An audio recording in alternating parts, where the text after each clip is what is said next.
Hello दोस्तों, स्वागत है आपका हमारे इस नए वीडियो में। मेरा नाम है आशु। आज मैं यहाँ पे आप लोगों को बताने वाला हूँ कि आप एक पैन कार्ड को कैसे अप्लाई कर सकते हैं। यहाँ पे मैं आपको पैन कार्ड अप्लाई करने से लेके पेमेंट तक का पूरा प्रोसेस बताने वाला हूँ। हम जो पैन कार्ड अप्लाई करने वाले हैं, इसमें आपको कोई भी डॉक्यूमेंट फिजिकली सेंड नहीं करना है, बाय पोस्ट कहीं पे भेजना नहीं है। यहाँ पे सब कुछ हम ऑनलाइन ऑथेंटिकेशन के जरिए करने वाले हैं, जिसके लिए हमें पहले क्या क्या डॉक्यूमेंट की ज़रूरत पड़ेगी मैं आपको बता देता हूँ। और डॉक्यूमेंट के साइज़ क्या क्या रहेंगे। देखिए, आपको सबसे पहले कैंडिडेट का फ़ोटो चाहिए, सिग्नेचर। फ़ोटो और सिग्नेचर जो है 50 KB के अंदर होना चाहिए, JPG फॉर्मेट में होना चाहिए। और आधार कार्ड की हमें ज़रूरत पड़ेगी। आधार कार्ड में मोबाइल नंबर भी जुड़ा होना चाहिए, ठीक है। अगर आपका मोबाइल नंबर नहीं जुड़ा है तब आपको डॉक्यूमेंट फिजिकली सबमिट करना पड़ेगा। आधार कार्ड का जो साइज़ है वो 300 रहेगा और PDF फॉर्मेट में रहेगा। तो चलिए हम यहाँ पे देखने वाले हैं। मैं यहाँ पे आपको पूरा फॉर्म भर के पेमेंट तक, पूरा लास्ट प्रोसेस पेमेंट तक भी पूरा दिखाने वाला हूँ। तो चलिए हम देखते हैं। सबसे पहले हम आ जाते हैं अपने कंप्यूटर स्क्रीन पे। उसके बाद हम कोई भी ब्राउज़र ओपन कर लेते हैं। हम गूगल क्रोम ओपन कर लेते हैं। यहाँ पे NSDL के थ्रू बनाने वाला हूँ। अपने यहाँ पैन कार्ड दो तरीके से बनता है, एक NSDL और एक UTI। तो मैं यहाँ पे NSDL को प्रेफर कर रहा हूँ, मैं NSDL के थ्रू बनाने वाला हूँ। तो सबसे पहले आप ब्राउज़र पे सर्च करेंगे NSDL, देन एंटर। उसके बाद सबसे पहले यहाँ पे आप देखेंगे आता है nsdl.co.in। हमें इसको नहीं ओपन करना है। यहाँ पे आता है ऑनलाइन पैन एप्लीकेशन www.onlineservices.nsdl.com। हमें इसको ओपन करना है। चलिए जी, ये वेबसाइट हमारे सामने खुल के ओपन हो गई है। यहाँ पे आप देखेंगे, यहाँ पे लिख के आ गया ऑनलाइन पैन एप्लीकेशन, ठीक है। यहाँ पे आप देखेंगे दो चीज़ें यहाँ पे हमें दिखाई दे रही हैं, अप्लाई ऑनलाइन और दूसरा है रजिस्टर। रजिस्टर यूजर के बारे में मैं अभी आपको बताऊँगा, ठीक है। चलिए हम सबसे पहले एप्लीकेंट टाइप यहाँ पे चूज कर लेते हैं। एप्लीकेंट टाइप में हमें नया पैन कार्ड बनाना है तो form 49A new pan card Indian citizen वाला हमें चूज करना है। अगर हमें कोई करेक्शन करना है तो change of correction in existing pan data reprint of pan card हमें इस पे करना है, अगर कोई करेक्शन या रीप्रिंट करवाना है तो, ठीक है। चलिए हमें न्यू पैन कार्ड बनाना है, न्यू पैन कार्ड पे क्लिक करते हैं। उसके बाद यहाँ पे कैटेगरी आएगा। कैटेगरी में हमें हमेशा इंडिविजुअल ही चूज करना है। हम अगर किसी एक अकेले पर्सन का बना रहे हैं, किसी एक बंदे का, इंसान का बना रहे हैं, तो हमें इंडिविजुअल ही करना है। अगर हम किसी ट्रस्ट या किसी कंपनी का नहीं बना रहे हैं तो, ठीक है, हम इंडिविजुअल चूज करते हैं। उसके बाद यहाँ पे आ जाता है एप्लीकेंट इन्फॉर्मेशन में। आपको यहाँ पे टाइटल चूज करना। आपको यहाँ पे देखिए श्रीमती कुमारी, ठीक है, हम यहाँ पे श्री चूज करते हैं। उसके बाद यहाँ पे कुछ चीज़ें ध्यान रखनी ही है, क्योंकि हमें फर्स्ट नेम यहाँ पे लास्ट नेम पहले डालना है। ध्यान रहे, मैं यहाँ पे कुछ चीज़ें क्लियर कर दूँ। अगर किसी के नाम में जैसे सिर्फ एक ही नाम है, जैसे मान लो आप एग्जाम्पल के लिए सिर्फ अजय ही नाम है या फिर आशु ही पकड़ लो सिर्फ, अगर आशु ही नाम है, आशु के आगे कुछ भी नहीं है, तो आपको लास्ट नेम में, सर नेम में ही आशु डालना है, ठीक है। अगर आपका जैसे है आशु यादव, आप पकड़ लो आशु यादव है तो सरनेम फिर आप यादव में डालेंगे। उसके बाद फर्स्ट नेम में आप आशु डालोगे। लेकिन अगर सिर्फ एक ही नाम है, जैसे आशु हो गया, राज हो गया, तो आपको सिर्फ सरनेम में ही आपका फर्स्ट नेम डालना है, ठीक है। चलिए हम सरनेम यहाँ पे सबसे पहले डाल देंगे।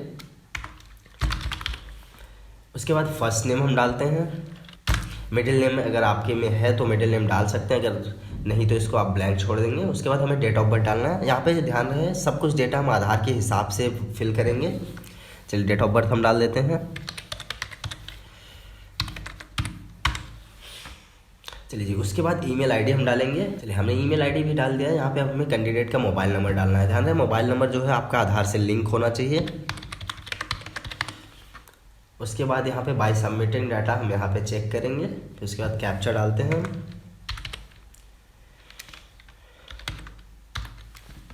चलिए हमने कैप्चा डाल दिया है, फिर हम सबमिट करेंगे। चलिए जैसे ही आप सबमिट करेंगे, यहाँ पे देखेंगे लिख के आ गया we thank you for using online PAN application service for Protean, ठीक है। यहाँ पे आपका एक टोकन नंबर आ जाता है। इस टोकन नंबर को आपको लिख के कॉपी करके रख लेना है। अभी मैंने बताया था ना आपको रजिस्टर्ड यूजर पे क्या होता है, अभी मैं उसको बताऊँगा आपको, ठीक है। इसको ये वहीं पर काम आएगा, तो आप इसको कॉपी करके रख लेंगे। फिर हम यहाँ पर करते हैं continue with pan application form. चलिए जैसे ही आपने continue with pan application form किया, आप देखिए यहाँ पे पूरा फॉर्म खुल के आ जाएगा, ठीक है। यहाँ पे आप देखेंगे लिख के आ रहा है ऑनलाइन पैन एप्लीकेशन, फिर यहाँ पे गाइडलाइंस है, फिर personal details, then contact and other detail, AO code and document submit detail, ठीक है। हमें 5 स्टेप में पूरा फॉर्म कंप्लीट करना है। यहाँ पे 3 तरीके की कुछ चीज़ें लिखी हुई हैं, हम इसको समझ लेते हैं। सबसे पहले यहाँ पे आया है सबमिट डिजिटली थ्रू eKYC, ई साइन पेपर लिस्ट। देखिए ये क्या होता है, अगर आपके आधार मोबाइल नंबर जुड़ा है और आप चाहते हो कि आप आधार पे जो फ़ोटो है आप उसी के ज़रिए सब कुछ करना चाहते हो, ठीक है, तो आप यहाँ पे सबमिट डिजिटली थ्रू ई-केवाईसी करेंगे। नहीं तो अगर आप चाहते हो कि हमारा फ़ोटो सिग्नेचर, ये जो सबमिट डिजिटली थ्रू ई-केवाईसी है, इस पर आपका सिग्नेचर नहीं आता। सिग्नेचर पे एक वाइट पट्टी आती है, आपको सिग्नेचर बाद में फिजिकल कार्ड आपको मिलेगा उसके बाद करना होता है। और दूसरा होता है सबमिट स्कैन इमेज थ्रू ई साइन, ठीक है। हमें इस पर अगर आप क्लिक करेंगे तो आप जो भी यहाँ पे आपको जो है अपलोड करना पड़ेगा डॉक्यूमेंट, आधार कार्ड अपलोड करना होगा, उसके बाद फ़ोटो और सिग्नेचर, फ़ोटो सिग्नेचर जो आप अपलोड करोगे वही इस पे आएगा, तो हम इसी को चूज करेंगे। और ये थर्ड नंबर मैं आपको बता देता हूँ, फॉरवर्ड एप्लीकेशन डॉक्यूमेंट फिजिकली। ये जैसे आपके आधार मोबाइल नंबर नहीं जुड़ा है तो आप इसको क्लिक करेंगे, सारा फॉर्म फिल करके आप ऑनलाइन आपको बाय पोस्ट भेजना होता है। उसका भी एक वीडियो हमारे चैनल पे है, आप चाहें तो जाके देख सकते हैं, ठीक है। और ये माइनर वालों के लिए भी होता है, ठीक है। अगर आप डायरेक्ट बना रहे हैं तो माइनर वालों के लिए भी फॉरवर्ड एप्लीकेशन यहाँ पे ऑलरेडी चेक होके आता है, ठीक है। अगर आप जैसे 18 साल से कम है उनका बना रहे हैं तो आपको भेजना ही पड़ेगा, ठीक है। चलिए हम यहाँ पे सबमिट स्कैन इमेज थ्रू ई साइन पे हम करने वाले हैं, क्योंकि हम यहाँ पे डॉक्यूमेंट अपलोड करने वाले हैं। उसके बाद यहाँ पे आता है whether physical PAN card is require, क्या फिजिकल पैन कार्ड चाहिए, हमें चाहिए, जी हाँ। चलिए हम यस करेंगे। उसके बाद यहाँ पे देखिए इंटर आधार लास्ट 4 डिजिट पूछ रहा है, लास्ट का 4 अंक यहाँ पे हमें आधार कार्ड डाल देना है। उसके बाद नेम एज पर आधार, हमें आधार पे क्या नाम है यहाँ पे सेम टू सेम डालना है, कोई स्पेलिंग मिस्टेक नहीं करनी है, नहीं लास्ट में ऑथेंटिकेट नहीं होगा। चलिए जी हमने नाम डाल दिया है। उसके बाद हम नीचे आ जाते हैं। चलिए जी आप जैसे ही नीचे आएंगे यहाँ पे आता है फुल नेम ऑफ अप्लीकेंट, ठीक है। यहाँ पे पहले से हमने फॉर्म को जो रजिस्ट्रेशन करते वक्त भरा हुआ था यहाँ पे सब कुछ आ गया है, ठीक है। यहाँ पे पहले से ऑलरेडी शो कर रहा है डेट ऑफ बर्थ, सिर्फ में यहाँ पे जेंडर चूज करना है, ठीक है। हम यहाँ पे मेल कर देते हैं। उसके बाद यहाँ पे देखेंगे लास्ट नेम, फिर first name, name that would like printed on PAN card, यहाँ पे पैन कार्ड पे क्या नाम आप चाहते हैं प्रिंट हो, आप उसको यहाँ पे लिख सकते हैं मैनुअली भी, ठीक है। हम चाहते हैं कि हमारा जो डेटा आधार कार्ड पे सब वही रहे, ठीक है। हम यहाँ पे सब कुछ इसको ऐसे ही छोड़ देते हैं। उसके बाद आप नीचे आएंगे, यहाँ पे पूछ रहा है have you ever been known by any other name, इसका मतलब होता है कि आप कभी किसी और नाम से जाने जाते थे, अगर हाँ तो हाँ करके आपको उस नाम की डिटेल डालनी है, नहीं तो नहीं। उसके बाद आता है डिटेल ऑफ पेरेंट्स, ठीक है। यहाँ पे सबसे पहले पूछ रहा है whether mother is a single parents and you wish to apply for PAN card, इसका मतलब ये होता है अगर किसी कैंडिडेट की सिर्फ मदर है, उनके फादर नहीं है, तो आप यहाँ पे यस करके सिर्फ मदर की डिटेल डाल लेंगे। सिर्फ सिंगल पेरेंट अगर हैं तो, अगर माता पिता दोनों लोग हैं तो आप यहाँ पे नो करेंगे। उसके बाद फिर हम यहाँ पे नीचे डिटेल डालेंगे। यहाँ पे देखिए फादर नेम, ठीक है। चलिए फादर नेम में आपको कुछ चीज़ें ध्यान रखने की बहुत ज़रूरत है। अगर आप किसी लेडीज़ का बना रहे हैं जिनकी शादी हो चुकी है, फिर भी उस केस में उनके पति का नाम यहाँ पे आप नहीं डालेंगे, यहाँ पे फादर नेम ही डाला जाएगा, ध्यान रहेगा, ठीक है। आपको सिर्फ फादर नेम ही डालना है, तो हम यहाँ पे सर नेम फादर का डाल देते हैं।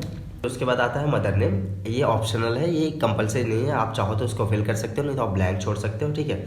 यहाँ पे फिर पूछ रहा है parents name to be printed on PAN card, PAN card पे किसका नाम आपको चाहिए, फादर नेम या फिर मदर नेम, हमें फादर नेम चाहिए। देन हम नेक्स्ट पे क्लिक करते हैं। फिर यहाँ पे आता है सेव ड्राफ्ट, आपको अगर फॉर्म आप स्लो भर रहे हैं तो आपको सेव ड्राफ्ट पे क्लिक करके फॉर्म को सेव कर लेना है। तो आप जहाँ तक डेटा फिल करे रहेंगे वो डेटा सेव रहेगा आपको, ठीक है। आपको दोबारा फिर से अगर एरर हो जाता है तो आपको भरने की जरूरत नहीं पड़ेगी, ठीक है। अब यहाँ पे पूछ रहा है source of income, source of income आपके हिसाब से जो भी है यहाँ पे डाल देते हैं। हम नो इनकम यहाँ पे कर रहे हैं क्योंकि हम एक स्टूडेंट का बना रहे हैं, तो हम नो इनकम करेंगे। उसके बाद पूछता है एड्रेस फॉर कम्युनिकेशन, आपको रेसिडेंस एड्रेस चाहिए या फिर ऑफिस एड्रेस। रेसिडेंस मीन्स आप जहाँ पे रह रहे हो, ऑफिस अगर आप कहीं पे ऑफिस में काम करते हो तो आपको वो एड्रेस डालना है। चलिए हम रेसिडेंस एड्रेस डालते हैं, हमारे आधार पे जो है हम सेम टू सेम वही डाल देते हैं, ठीक है। यहाँ पे आपको flat, room number, house number डालना है आपको। उसके बाद यहाँ पे विलेज डालना है, चलिए हम विलेज नेम डाल देते हैं। उसके बाद पोस्ट ऑफिस आपको डालना है, आपका पोस्ट ऑफिस क्या है, ठीक है। हमने पोस्ट ऑफिस डाल दिया। फिर सब डिवीज़न आपको डालना है, डालिए, या फिर ब्लैंक छोड़ सकते हैं इसको। उसके बाद आपको यहाँ पे डिस्ट्रिक्ट डालना है। देन कंट्री नेम आप यहाँ पे डालेंगे, चलिए हम इंडिया यहाँ पे चूज करते हैं। फिर स्टेट आता है, स्टेट आपको यहाँ पे चूज करना है। चलिए जी स्टेट के बाद पिन कोड हम यहाँ पे डालेंगे।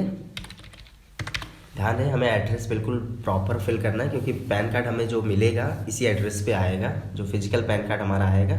चलिए हम नीचे आ जाते हैं। उसके बाद ऑफिस का एड्रेस हमें डालना है। आपने ऊपर ऑफिस चेक करा हुआ है तो ऑफिस डाल सकते हैं, नहीं तो आप इसको ब्लैंक छोड़ सकते हैं, ठीक है। हम इसको ब्लैंक छोड़ देते हैं। फिर यहाँ पे पूछ रहा है telephone number and email ID, ठीक है। हम यहाँ पे कंट्री कोड चूज करते हैं इंडिया, यहाँ पे इंडिया ही रहेगा अगर आप इंडिया से हैं तो, ठीक ठीक है। एरिया एसटीडी कोड को हम ब्लैंक छोड़ देते हैं। यहाँ पे टेलीफोन मोबाइल नंबर, आपको अपना मोबाइल नंबर पहले से आ जाएगा और ईमेल आईडी भी पहले से ही आ जाएगी, ठीक है। फिर यहाँ पे रिप्रेजेंटेटिव एसेस, यहाँ पे पूछ रहा है अगर आप रिप्रेजेंटेटिव एसेस का मतलब मैं आपको बता देता हूँ। अगर आप 18 साल से कम हैं, आपको कोई रिप्रेजेंट कर रहा है, तब आपको इसको यस करना, नहीं तो नो। आपको यहाँ पे यस करने की कोई भी ज़रूरत नहीं है, क्योंकि हमारा जो कैंडिडेट है वो माइनर नहीं है। तो हम यहाँ पे नो करके नेक्स्ट करते हैं। चलिए जी, यहाँ पे फिर आ गया है एओ कोड। एओ कोड, अब यहाँ पे दिक्कत होती है लोगों को एओ कोड के बारे में। तो अगर आपको एओ कोड आपका नहीं पता तो आप गूगल भी कर सकते हैं, नहीं तो यहाँ पे सबसे नीचे फॉर हेल्प लिखा हुआ है, ठीक है। आपको यहाँ पे बहुत सिंपली यहाँ पे मिल जाएगा आपका एओ कोड। चलिए हम यहाँ पे चूज़ करते हैं, हमें भी हमारा एओ कोड नहीं पता है। चलिए हम यहाँ पे चूज करते हैं इंडियन सिटीजन, उसके बाद स्टेट।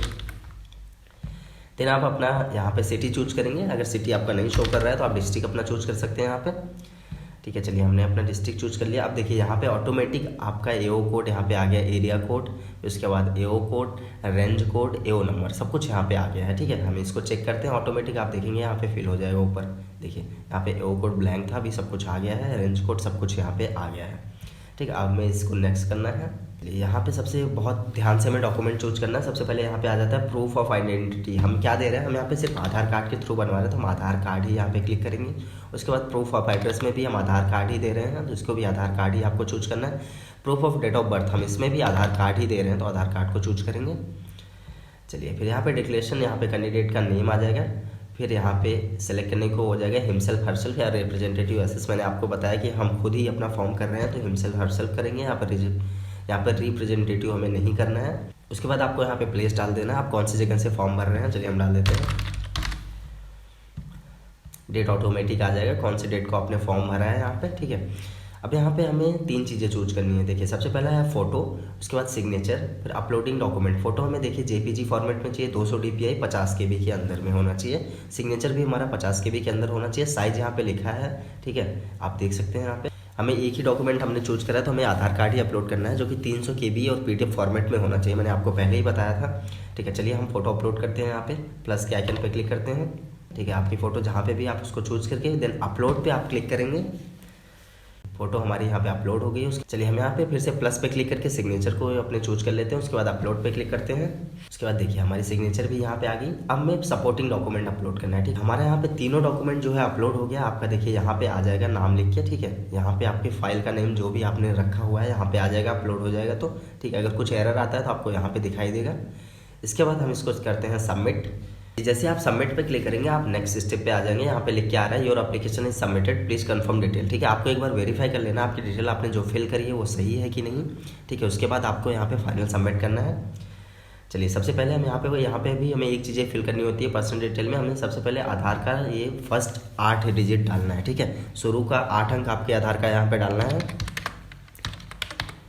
क्योंकि हमने शुरू में सिर्फ 4 अंक लास्ट का डाला था, हमने 8 अंक यहाँ पे डाल दिया। उसके बाद हम नेम मैच कर लेते हैं सेम टू सेम आधार से। देखिए स्पेलिंग में एक भी मिस्टेक नहीं होनी चाहिए, अगर एक भी मिस्टेक हुई तो आगे ऑथेंटिकेट नहीं होगा, तो दिक्कत हो जाएगी, आपका पूरा टाइम वेस्ट हो जाएगा, ठीक है। तो ध्यान से हम भरेंगे। यहाँ पे हम मैच करा लेते हैं एक बार साइड डिटेल। चलिए जी हमारा सारा डेटा यहाँ पे सही है, हमने मैच करा लिया। उसके बाद हम प्रोसीड पे क्लिक करेंगे। अगर आपका कुछ दिक्कत हो तो आप एडिट पे क्लिक करके जा सकते हैं, ठीक है। हम प्रोसीड पे क्लिक करेंगे। 3 ऑप्शन आता है पेमेंट का, एक होता है डिमांड ड्राफ्ट, दूसरा online payment through Paytm, online payment through bill desk, ठीक है। हमें यहाँ पे हम ये आपके जो है पेमेंट गेटवे है, आपको यहाँ पे कोई भी चूज करना है डिमांड ड्राफ्ट छोड़ के, ठीक है। हम यहाँ पे ऑनलाइन पेमेंट थ्रू पेटीएम करने वाले हैं। मैं यहाँ पे पेटीएम चूज कर रहा हूँ, इसका मतलब ये नहीं है कि सिर्फ हम पेटीएम से ही पेमेंट कर सकते हैं, हम किसी भी ऐप से यहाँ पे पेमेंट करेंगे या डेबिट कार्ड से भी कर सकते हैं। चलिए हम इसको चूज करके नीचे आते हैं। देन आई एग्री पे क्लिक करके हम प्रोसीड टू पेमेंट पे क्लिक करेंगे। चलिए हमारा 106 रुपये 90 पैसा मतलब 107 रुपये अप्रॉक्स हमारा यहाँ पे कट रहा है, ठीक है। हम यहाँ पे कन्फर्म पे क्लिक करते हैं। ये देखिए ये बार कोड आ गया। आप किसी भी ऐप से आप अपने पेटीएम या गूगल पे फ़ोन पे से स्कैन करके इसको पे कर सकते हैं। अगर आप नहीं चाहते हैं कि आप स्कैन करके पे करें तो आप यहाँ पे नीचे यहाँ पे आता है prepaid debit and credit card, आप उसके थ्रू भी कर सकते हैं। मैं यहाँ पे डेबिट कार्ड के थ्रू करने वाला हूँ। आप चाहो तो यूपीआई ऐप गूगल पे, फ़ोन पे, पेटीएम किसी के थ्रू आप इसको स्कैन करके पेमेंट कर सकते हो, कोई दिक्कत नहीं है, ठीक है। हम इसको प्रीपेड पे क्लिक करके हम इसको पेमेंट करते हैं। चलिए यहाँ पे कार्ड डिटेल डाल देते हैं हम अपनी।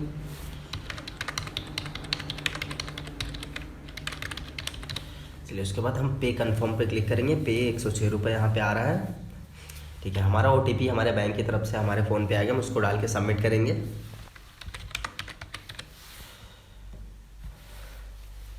चलिए जी, OTP वेरीफाई हो रहा है। चलिए, OTP जैसे ही वेरीफाई होगा, वेबसाइट आपको यहाँ पे waiting for the response from Paytm, 1 minute का टाइम लगेगा। आपको न तो अपने विंडो को रिफ्रेश करना है, न ही आपको बैक जाना, नहीं क्लोज जाना है। कभी कभी क्या है, 1 मिनट से ज़्यादा भी लग जाता है, तो आपको कुछ भी नहीं करना, बस वेट करना। आपका इंटरनेट कनेक्ट होना चाहिए, ये आपको खुद ही बैक कर देगा। ठीक है, चलिए ये देखिए यहाँ पे आ गया पेमेंट स्टेटस, यहाँ पे सक्सेस। अगर आपके यहाँ पे पेंडिंग आता है या फेल आता है, तो आप दोबारा से, आपके पास टोकन नंबर रहेगा, मैंने शुरू में बताया था, टोकन नंबर आप कॉपी करेंगे, उससे दोबारा से आप प्रिंट कर सकते हैं। आपका फॉर्म जहाँ तक आपने भरा है वो वहीं तक सेव रहेगा, कोई दिक्कत नहीं होगी। ठीक है, हमारे यहाँ पे सक्सेस हो गया। कभी कभी क्या होता है, यहाँ पे सक्सेस, वहाँ पे पेमेंट कट गया, यहाँ पे पूरा लॉग आउट हो जाता है, पूरा हट जाएगा, पूरा बैक चले जाओगे आप। तो आपको उसमें डरने की बात नहीं है। आप नया टैब ओपन करेंगे, फिर से आप शुरू से NSDM एंटर करेंगे। ठीक है, अब यहाँ पे ऑनलाइन पैन एप्लीकेशन पे आप फिर से आ जाएंगे। ठीक है, अब देखिए यहाँ पे अप्लाई ऑनलाइन और रजिस्टर्ड यूजर, मैंने बताया था आपको रजिस्टर्ड यूजर। ठीक है, रजिस्टर्ड यूजर पे हमें क्लिक करना है। उसके बाद टेम्परेरी टोकन नंबर हमने कॉपी करा हुआ था। ठीक है, हम यहाँ पे टोकन नंबर है वो उसको पेस्ट करेंगे। ठीक है, हमने जो टोकन नंबर डाला था इसको पेस्ट करेंगे, ईमेल आईडी डालेंगे और डेट ऑफ बर्थ कैंडिडेट का हमने जो वहाँ पे फिल करा वो डाल के, आप यहाँ पे कैप्चा डाल के जैसे ही आप सबमिट पे क्लिक करोगे, आप यहाँ पे वेरीफाई करने के लिए आपका आ जाएगा। ठीक है, अगर आपका पेमेंट फेल हुआ तो आप दोबारा से पेमेंट कर सकते हैं।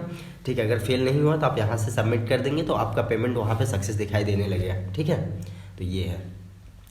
चलिए, यहाँ पे सक्सेस हो गया। उसके बाद हम यहाँ पे कंटिन्यू करेंगे। यहाँ पे आधार ऑथेंटिकेशन में आपके क्या है, अगर आपने स्पेलिंग में कोई मिस्टेक करी है, डेट ऑफ बर्थ में कोई मिस्टेक करी है, तो आपका यहाँ पे ऑथेंटिकेट नहीं होगा। पूरा फॉर्म यहाँ पे फिल होके यहाँ पे बैक यहाँ पे खत्म हो जाएगा पूरी तरीके से। ठीक है, फिर आपको नया फॉर्म भरना पड़ेगा। जो पेमेंट आपका कटा हो 1 हफ्ते के अंदर आपके खाते में वापस कर दिया जाएगा। ठीक है, यहाँ पे ऑथेंटिकेट करने के लिए हम नीचे आएंगे। उसके बाद यहाँ पे सबसे पहले आता है, यहाँ पे चेक करना है हमें कंसर्न को। उसके बाद यहाँ पे ऑथेंटिकेट पे क्लिक करना है, कंटिन्यू पे नहीं, ऑथेंटिकेट पे क्लिक करेंगे। यहाँ पे अगर ग्रीन आता है लिख के, देखिए आगे ना, request for Aadhaar authentication is successful. ठीक है, तब आपका सही है। अगर यहाँ पे रेड में लिख के आता है, ठीक है, रेड में लिख के कुछ भी आता है, तो फिर प्रॉब्लम, आपने कुछ ना कुछ गड़बड़ मिस्टेक करा है, या फिर आधार में कुछ आपने जो आधार से डेटा फिल करा है उसमें कुछ ना कुछ मिस्टेक है, तो आपका पेमेंट 1 हफ्ते के अंदर वापस कर दिया जाएगा। ठीक है, चलिए हमने यहाँ पे कर दिया। उसके बाद OTP ऑथेंटिकेशन है। अब यहाँ पे OTP जाएगी हमारे रजिस्टर्ड मोबाइल नंबर पे जो आधार से जुड़ा हुआ है, हम यहाँ पे क्लिक करेंगे। उसके बाद देखिए हमारे सामने डेटा आ गया है। अब यहाँ पे OTP कस्टमर के पास चली गई है, आपके कैंडिडेट के पास OTP चली गई है। इसके यहाँ पे आपको OTP डालना है। चलिए, हमारे पास OTP आ गई है, हम यहाँ पे OTP को डाल देते हैं। OTP ध्यान रहे, हमें 2 बार से ज़्यादा, सिर्फ 3 बार हम यहाँ पे मैक्सिमम कर सकते हैं, तो हमें बार बार रीसेंड नहीं करना है। अगर आपके पास नहीं आता तो आप रीजनरेट OTP पे क्लिक करके दोबारा से ले लेंगे, OTP आपके पास दोबारा आ जाएगा। ठीक है, लेकिन अब हमें 2 बार से 3 बार से ज़्यादा नहीं करना है। हम यहाँ पे OTP डाल के सबमिट करेंगे। चलिए जी, हमें यहाँ पे फिर से आ गया कंटिन्यू विथ eKYC। हमें eKYC के थ्रू यहाँ पे फॉर्म को सबमिट करना है, हम इसको क्लिक करेंगे। इसके बाद फिर से हमें अपना आधार नंबर डालना है, फिर से हमारे पास OTP आएगी एक, उसको डाल के हम सबमिट करेंगे, हमारा फॉर्म सबमिट हो जाएगा। यहाँ पे सबसे पहले आपको वर्चुअल आईडी आपके पास होनी चाहिए या फिर आधार नंबर। चलिए हम आधार नंबर डाल देते हैं। वर्चुअल आईडी के लिए मैं एक सेपरेट वीडियो अलग से बना दूंगा, ठीक है, आप उसको देख सकते हैं। चलिए यहाँ पे आधार नंबर हम अपना डाल देते हैं। उसके बाद यहाँ पे सबसे पहले ऊपर देखिए यहाँ पे आता है आई हियर बाय, हमें इसको चेक करना है, ठीक है, आप इसको मार्क करेंगे। उसके बाद सेंड OTP, आधार नंबर डाल के आप सेंड OTP पे क्लिक करेंगे। OTP जो है सेंड हो गई है, हमें यहाँ पे OTP अपना डालना है। चलिए हम यहाँ पे OTP डाल के वेरीफाई OTP करेंगे। यहाँ पे OTP डाल के आप वेरीफाई पे क्लिक करेंगे, वेरीफाई OTP। अगर आपका OTP सही है तो ये वेरीफाई हो जाएगा, ये हमारा लास्ट स्टेप है। इसके बाद हमें कुछ नहीं करना है। चलिए यहाँ पे सक्सेस OTP वेरीफाइड आ गया है। अगर आपको OTP या फिर कुछ भी गड़बड़ होता है तो आपको यहाँ पर रजिस्टर यूजर फिर से जाना है, फिर आपको ऑथेंटिकेट करना है सब चीज़ें, ठीक है। यहाँ पे देखिए हमारे सामने पूरा फॉर्म यहाँ पे आ गया है। पासवर्ड यहाँ पे पूछ रहा है हमसे, पासवर्ड हमारा डेट ऑफ बर्थ होता है हमेशा से। हम यहाँ पे डेट ऑफ बर्थ जैसे एग्जांपल लिए जान लेते हैं 1/1/2001 अगर आपका है तो आपको 01/01/2001 डालना है तो वो ओपन हो जाएगा, ठीक है। चलिए हम अपना डाल देते हैं यहाँ पे। जैसे आप यहाँ पे पासवर्ड डालेंगे उसके बाद पूरा फॉर्म आपका यहाँ पे शो करेगा, ठीक है। सारी चीज़ें आपने जो फिलअप करी हैं सब यहाँ पे फोटो डॉक्यूमेंट पूरा फॉर्म, एक प्री फिल्ड फॉर्म आ गया है। आपको ये फॉर्म भेजने की कहीं पे कोई ज़रूरत नहीं है अगर आपने ई-साइन चूज करा हुआ है तो, ठीक है। चलिए हमारा फॉर्म जो है यहाँ पे होता है कंप्लीट। अब आपको अपने मेल आईडी पे जाना है। मेल आईडी पे आप देखेंगे आपके पास मेल आ गया है, आपको ये फॉर्म और रिसिप्ट भी मिल जाएगी एक कुछ इस तरीके से आपके मेल आईडी पे, ठीक है। उसके बाद आपको वेट करना है, आपको मेल आता रहेगा 1 से 2 दिन, 3 दिन, मैक्सिमम 3 दिन लगता है। 3 दिन के बाद आपका पैन कार्ड, अगर सब कुछ डेटा सही रहा तो पैन नंबर आपका अलॉट हो जाता है। आपको पैन कार्ड जो है मेल के जरिए, सबसे पहले आपको मेल के जरिए भेज दिया जाता है, जो मेल आईडी आपने डाला है, ठीक है, उसी मेल पे आपका पैन कार्ड आ जाएगा। जैसे ही मेरा पैन कार्ड यहाँ पे बन के आता है, मैं उसके लिए भी एक अलग से वीडियो बनाऊंगा। पैन कार्ड को वहाँ पे एक पासवर्ड रहेगा, पासवर्ड को कैसे ओपन करना है, आपको पैन कार्ड कैसा दिखेगा उस समय, ठीक है, मैं आपको उसके लिए एक सेपरेट वीडियो बना के दे दूंगा, आप देख सकते हो, ठीक है। आपको 3 दिन, कम से कम 3 से 4 दिन कभी कभी लग जाता है, तो आपको वेट करना है। चलिए जी, हमारा ये फॉर्म यहाँ पे होता है कंप्लीट। अगर आपको वीडियो अच्छा लगा हो तो वीडियो को लाइक कर दें, अपने दोस्तों के साथ शेयर कर दें और चैनल को सब्सक्राइब जरूर कर लें।